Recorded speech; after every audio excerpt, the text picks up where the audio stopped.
Ayer considerábamos las prefiguraciones de la Eucaristía en el Antiguo Testamento, es decir, las distintas figuras que la anunciaron, que la anticiparon, y hoy consideraremos uno de los tantos aspectos de la Eucaristía, que es su aspecto sacrificial, o sea, la Eucaristía como sacrificio. Jesús en el Evangelio dice: yo soy el pan de vida, yo soy el pan vivo bajado del cielo. Se presenta como el alimento de nuestras almas. Vine para que tengan vida y vida en abundancia.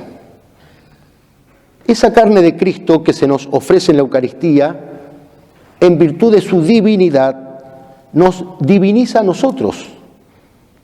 O sea, comunica la vida divina, la vida eterna.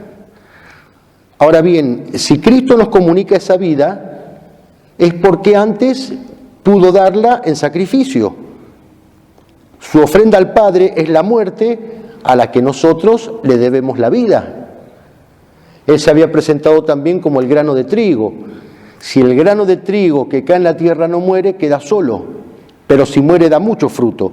Él es ese grano de trigo que bajó del cielo, cayó en el surco del dolor, fue molido, triturado, muerto y convertido para nosotros en pan de vida en nuestra Eucaristía.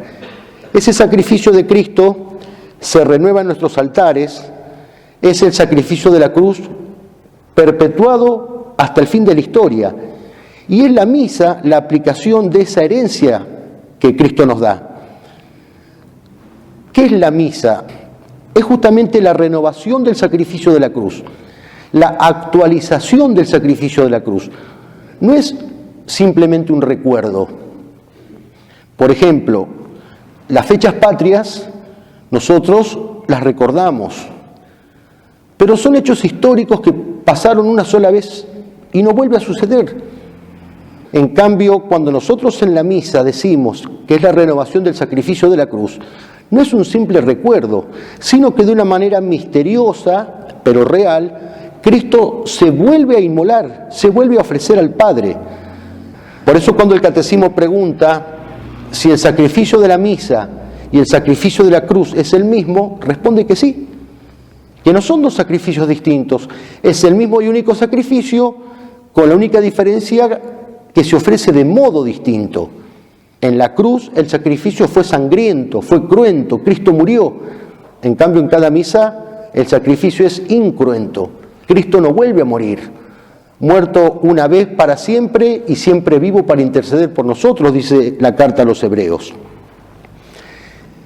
¿Y por qué Cristo quiso instituir la misa? ¿Por qué nos quiso dejar la Eucaristía?, pregunta el Catecismo. Y responde que tuvo tres fines o tres razones. Primero, para permanecer en medio de nosotros. Él había dicho: yo estaré con vosotros todos los días hasta el fin del mundo. En segundo lugar, para ser alimento espiritual de nuestras almas. Es alimento para que nosotros lleguemos a la tierra prometida del cielo, al Canaán de la eternidad. Y la tercera razón por la cual instituyó la Eucaristía, dice el Catecismo, fue para dar a su Iglesia un sacrificio visible y digno de la majestad infinita de Dios. Eso se lo encargó a su Iglesia, y eso la Iglesia lo hace precisamente en cada misa. O sea, ese sacrificio visible y digno de la majestad infinita de Dios es la misa en la cual la Eucaristía se nos hace presente. Jesús había dicho: el pan que yo os daré es mi carne para la vida del mundo. En la cruz, donde Cristo deja su carne para la vida del mundo, es lo que permite que se nos haga, digamos, comible, digerible. Si el grano de trigo no muere, queda solo. Por eso tuvo que ser molido y triturado para florecer en el alimento de nuestras almas. Y por eso decíamos que al comienzo que si Él da la vida, si nos ofrece la vida, es porque primero la entregó. Justamente este aspecto de donación o de entrega o de oblación es lo que nos habla del aspecto sacrificial de la Eucaristía. Es cuerpo inmolado y sangre derramada, como le cantamos en ese hermoso himno latino, el Ave Verum, vere pasum immolatum in cruce pro homine.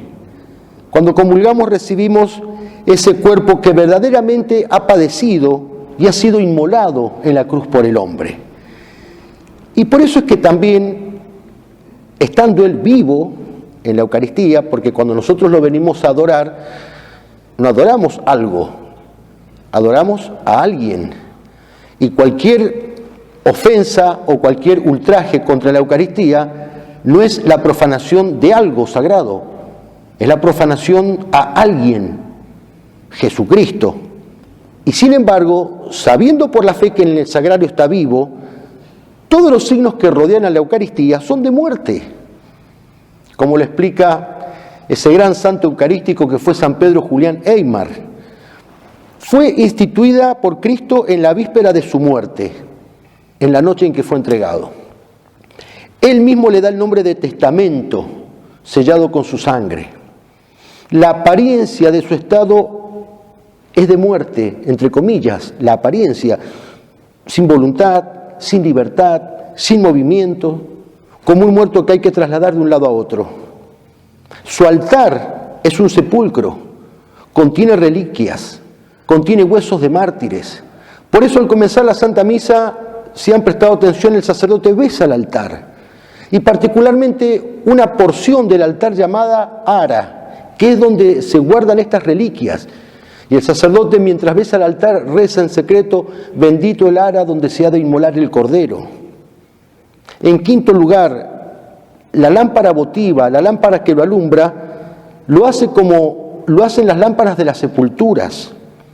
En la misma misa, el corporal que lo envuelve lo hace a modo de sudario. El mismo sacerdote, cuando lo va a ofrecer en la misa, lleva las insignias de muerte. Y por eso es que el pan y el vino se consagran por separado. Porque si hemos dicho que la misa es la actualización del sacrificio de la cruz, en el cual hasta la última gota de sangre de Cristo quedó totalmente separada de su cuerpo. Todos los signos que rodean a la Eucaristía son de muerte. Y sin embargo, su presencia es viva. Cada vez que comulgamos, Cristo se encarna de alguna manera en nosotros, después de haberse dejado inmolar sacramentalmente en el altar. Cada vez que acudimos a misa, nos acercamos al pie del monte Calvario para abrir nuestros labios y beber a raudales esa sangre que brota de su costado, de sus manos, de sus pies, de sus llagas. Tal es la esencia y la definición de la misa. ¿Qué es la misa? La actualización del sacrificio de la cruz. No es donde nos reunimos. ¿Qué es la misa? Y es cuando nos juntamos todos como hermanos. Eso no es la misa. Sí, nos juntamos como hermanos, pero no alcanza eso para definir la misa. Hay muchas maneras de juntarnos como hermanos que no es misa. Nos juntamos como hermanos a rezar el rosario, o nos juntamos como hermanos en una procesión, o nos juntamos como hermanos para hacer algo que no sea estrictamente religioso o litúrgico, para comer un asado, para una kermés, para una chocolateada. O sea, si decimos la misa es dónde y cuándo nos juntamos como hermanos, no estamos definiéndola. Las cosas se definen por su esencia. La misa es el sacrificio del Calvario, y este es el aspecto más importante de la misa.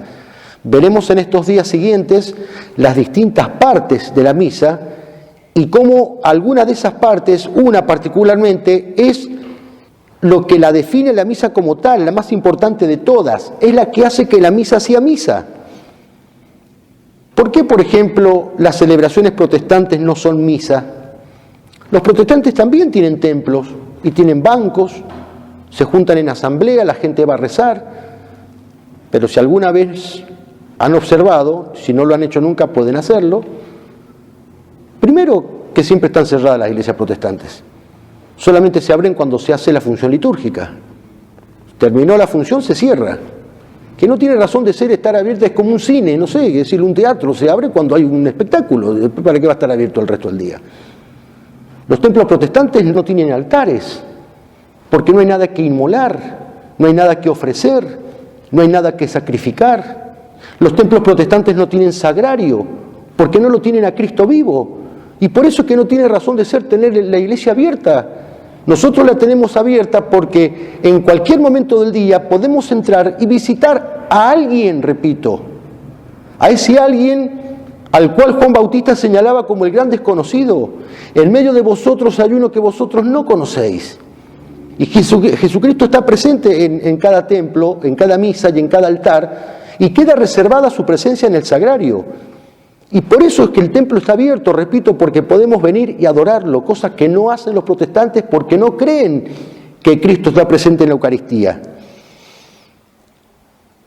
Entonces, lo más importante de la misa es la consagración, lo veremos más detenidamente en estos días, que se hace presente en el altar después del ofertorio, cuando el pan y el vino se convierten en el cuerpo y en la sangre de Cristo. Si falta eso, no hay misa. En circunstancias extremas pueden faltar otros elementos en la misa, pero ese no. ¿Qué es una circunstancia extrema? No sé, imaginemos que nos vamos de campamento. Vamos con un grupo de jóvenes a la montaña por 5 días y cuando vamos a celebrar la misa nos disponemos a 5.000 metros de altura, sacamos las mochilas, improvisamos un altar, vamos a sacar el equipo de misa de campaña. Me olvidé, qué sé yo, el leccionario. Bueno, si alguien se acuerda alguna frase textual del Antiguo Testamento, del Nuevo, se dicen esas frases, se repiten y hacen las veces de liturgia de la palabra. Y vamos para adelante y hacemos la misa. Nos está faltando un elemento, pero que no es esencial, ¿ven? Se puede reemplazar, se puede suplir. Ahora, si yo me olvidé vino o me olvidé pan, no se puede suplir con nada, no se puede celebrar la misa, porque va a faltar lo más importante, que es la consagración. Por eso digo, en circunstancias extremas hay cosas que se pueden omitir, pero otras que no. El cardenal Nguyen Van Thuan, cardenal vietnamita, cuenta en sus memorias cuando estuvo preso que estaba ahí sin nada, lo tenían en un calabozo. Y entonces familiares y amigos le pasaban en los frascos de remedio, de medicina, un poquito de vino. Entonces los carceleros se lo alcanzaban porque parecía que era la medicina que él necesitaba, y en realidad era vino. Y de la ración diaria que le llevaban de comer, él separaba siempre un pedacito de pan. Y en secreto, cuando nadie lo veía, ponía esos poquitos de pan en la mano. Y cuenta él en sus memorias que de ese frasquito colocaba 5 gotas en la palma de la mano, 5 gotas de vino y una gotita de agua, haciendo de la palma de la mano un cáliz, y consagraba ese pan y ese vino. Tomad y comed, tomad y bebed. Y uno dice, pero ¿y todo lo demás? Y no habían cantos, no habían aclamaciones, no habían lecturas, no había nada de lo otro, solamente había eso. Había misa. Pero no solo que había misa, deben haber sido las misas más emocionantes en la historia. Uno hasta piensa que Dios, viendo eso, hasta se le haría un nudo en la garganta de contemplar cómo el amor es tan osado, tan atrevido, tan intrépido, tan audaz, que es capaz de hacer lo indecible para que Dios sea adorado aún estando uno preso, estando en prisión, en persecución. Pero ven, faltaban todas las otras cosas, pero estaba el núcleo. La consagración, el sacrificio. Es el aspecto más importante de la misa, su aspecto sacrificial. Y por eso no es casual que sea también el aspecto más atacado hoy. Lutero, recordemos quién fue Martín Lutero, un monje agustino, católico, que en el siglo XVI protestó contra la Iglesia y abrió una secta que se llama justamente protestantismo, en atención a su fundador, Martín Lutero, que fue el que protestó. Escuchen esta frase de Lutero: si queremos destruir la Iglesia, destruyamos la Santa Misa. No se equivocaba este viejo hereje, no se equivocaba, dio en el núcleo, dio en el hueso, dio en el quid de la cuestión. La misa es el corazón de la fe católica y es el centro del universo. Podemos decir que todo el universo no gira alrededor del sol, gira alrededor de cada misa. y particularísimamente alrededor de la consagración. Pero ese espíritu protestante de Lutero es el que se ha ido infiltrando en muchas misas. Uno contempla en tantas partes del mundo misas que son o se van protestantizando cada vez más, se van protestantizando en los textos, en las traducciones, ya sea del misal como del leccionario, en los instrumentos que se utilizan para el canto, guitarra, bombo, platillos, panderetas, en las melodías que son rockeras, que son folclóricas, en las letras de los cantos, en el modo de celebrar, en la violación de las rúbricas, donde el sacerdote se transforma en un showman. La misa es un espectáculo y tengo yo que agradar al espectador, al público. Pero esto que estoy diciendo, ustedes quizás no lo han visto porque, gracias a Dios, vivimos en zonas donde las misas son católicas, pero en otras partes del mundo no es así. O sea, misas que se van protestantizando. Pero la misa es un banquete. No, la misa no es un banquete. El modernismo, que es la infiltración protestante dentro de la Iglesia Católica, dice que es un banquete. No es un banquete, por definición no lo es. Repito que por definición es un sacrificio. Bueno, pero la misa es una fiesta donde... No, tampoco dice en ningún lado que sea una fiesta. Hay catecismos para niños con la explicación de la misa titulados La fiesta de Jesús. Es una barbaridad. En ninguna parte de la Iglesia ha enseñado que la misa es una fiesta. Hace unos años, un sacerdote en Chile, celebrando la misa, dijo: la misa es una fiesta. En toda fiesta se puede fumar. Bueno, menos ahora que no se puede fumar en los espacios cerrados, pero en los años que él lo dijo se permitía. Sacó un cigarrillo y lo prendió, en plena misa. Misas con globos, misa con aplausos, misa... Pero es que es lógico. O sea, el razonamiento es lógico. Si la misa es una fiesta, por supuesto que se puede fumar. Si la misa es una fiesta, por supuesto que se puede aplaudir, por supuesto que se pueden colgar globos, y por supuesto que se puede tomar Coca-Cola y hacer lo que uno se le antoje. Pero que justamente no es un banquete, no es una fiesta, es un sacrificio. Bueno, pero la misa hay que hacerla más divertida, no tiene que aburrir. En ningún lado está escrito que la misa no deba ser aburrida, deba ser divertida. No debe ser ni larga, ni corta, ni aburrida, ni divertida. La misa tiene que ser lo que tiene que ser. ¿Para qué está hecha una escuela? ¿Para que los chicos se diviertan y no se aburran? No, la escuela está hecha para que los chicos aprendan. ¿Un hospital para qué está pensado? ¿Para que la gente se divierta y no se aburra? No, el hospital está pensado para que la gente se sane.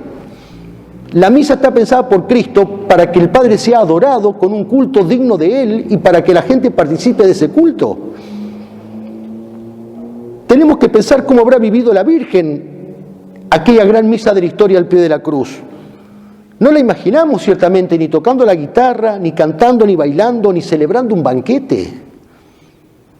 En su encíclica Ecclesia de Eucaristía, que significa la Iglesia vive de la Eucaristía, el Papa Juan Pablo II en el año 2003 escribió: aunque la lógica del convite, o sea del banquete, inspire familiaridad, la Iglesia no ha cedido nunca a la tentación de banalizar esta cordialidad con su esposo, olvidando que Él es también su Dios y que el banquete sigue siendo siempre, después de todo, un banquete sacrificial marcado por la sangre derramada en el Gólgota. Insisto en que ya veremos distintas partes de la misa. Una de ellas, al final, tiene su aspecto de banquete. La comunión es eso. Pero es lo que dice Juan Pablo II. Primero, no es la parte más importante de la misa, el banquete. De hecho, la Iglesia no nos obliga a comulgar todos los domingos. Nos manda participar de la misa entera todos los domingos y fiestas de guardar. No nos manda, no nos obliga a comulgar en cada misa. Entonces, hay un aspecto de banquete hacia el final, pero dice Juan Pablo II, pero aunque existe ese aspecto de banquete, no nos olvidemos que es un banquete sacrificial. O sea, cuando yo comulgo al final de la misa, no es un banquete como cuando nos juntamos a comer un asado, un chivo o un cordero o un lechón. Estamos comiendo un cordero, sí, pero el cordero con mayúsculas, el cordero que quita el pecado del mundo, banquete sacrificial. Pero hay innumerables intentos para sacar de la definición y de la esencia de la misa este aspecto sacrificial. ¿Por qué ese intento maldito? Porque es lo que nos diferencia esencialmente de los protestantes. Y entonces lo que se está intentando es sacar de la misa el aspecto sacrificial para que ya no haya diferencia entre los protestantes y los católicos, lo cual es una barbaridad. Es aquello que decía el Papa Pablo VI, de que un poco del humo de Satanás se ha infiltrado por alguna grieta de la Iglesia. Y llegará un momento, porque está anunciado en la Sagrada Escritura, en que se producirá la abolición del sacrificio perpetuo, o sea, la supresión de la Santa Misa. ¿Cómo va a ser eso? ¿Cuándo va a suceder? ¿En qué circunstancias? No lo sabemos, al menos con exactitud, con precisión. Pero sí sabemos que todas las circunstancias actuales, tanto sociales como eclesiales, van encaminándose hacia eso. Pensémoslo y pidámosle a la Virgen que nos ayude a vivir cada vez más nuestra misa, así como ella la vivió el Viernes Santo al pie de la cruz. ¿De qué manera? Uniendo la ofrenda de nuestro corazón al sacrificio de aquel que en el altar se ofrece incesantemente al Padre, y que se ofrece al Padre para convertirse en alimento de nuestras almas aquí en la tierra y en la vida eterna en el cielo. Que así sea.